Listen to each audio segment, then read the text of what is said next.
தேய்மானம் ஒரு ஏஜுக்கு அப்புறம் ஏற்படும். அது எதனால ஏற்படுதுங்கிறத நம்ம பார்ப்போம். நம்ம வாழ்நாள்ல நம்மளோட ஒர்க் பண்ற விதங்கள், நம்ம உடல் ஆரோக்கியத்தை மேம்படுத்துறோம். இத பொறுத்து தான் தேய்மானங்களோட அளவு நமக்கு மாற ஆரம்பிக்கும். யூசுவலாவே ஒவ்வொரு ஜாயிண்ட்ஸ்லயுமே கார்டிலேஜ் அப்படின்ற ஒரு எலும்பு இருக்கும். அதாவது தமிழ்ல சொல்லணும்னா குருத்தெலும்பு. இந்த குருத்தெலும்போட தேய்மானத்தினால மட்டுமே தான் தேய்மானம் ஜென்ரலா ஜாயிண்ட்ல எலும்பு தேஞ்சு போயிடுச்சு அப்படின்னு சொல்லிட்டு ஒரு கருத்து வருது இல்லையா. ஆக்சுவலா அது கால்சியம் அதிகம் உள்ள நார்மலா இப்ப காலில் எடுத்துக்கிட்டோம்னா டிபியான்ற ஒரு எலும்பு இருக்கு, ஃபீமர் அப்படின்ற எலும்பு இருக்கு.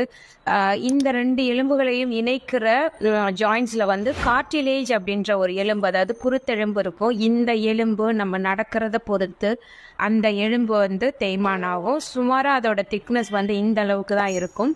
இந்த திக்னஸோட அளவு குறைய குறைய தேய்மானங்கள் ஆரம்பிக்கும். ஸோ இந்த தேய்மானங்கள் ஆரம்பிக்கிறதுனால அதை சுற்றி இருக்கிற தசைகள் எல்லாமே ஒரு மாதிரியான டைட்னஸ் வர ஆரம்பிக்கும், வீக்கங்கள் வர ஆரம்பிக்கும். அதனால ஒரு பேஷண்ட் ஒரு இடத்துல இருந்து இன்னொரு இடத்துக்கு மூவ் ஆகுறது ரொம்ப கஷ்டமாக இருக்கும்.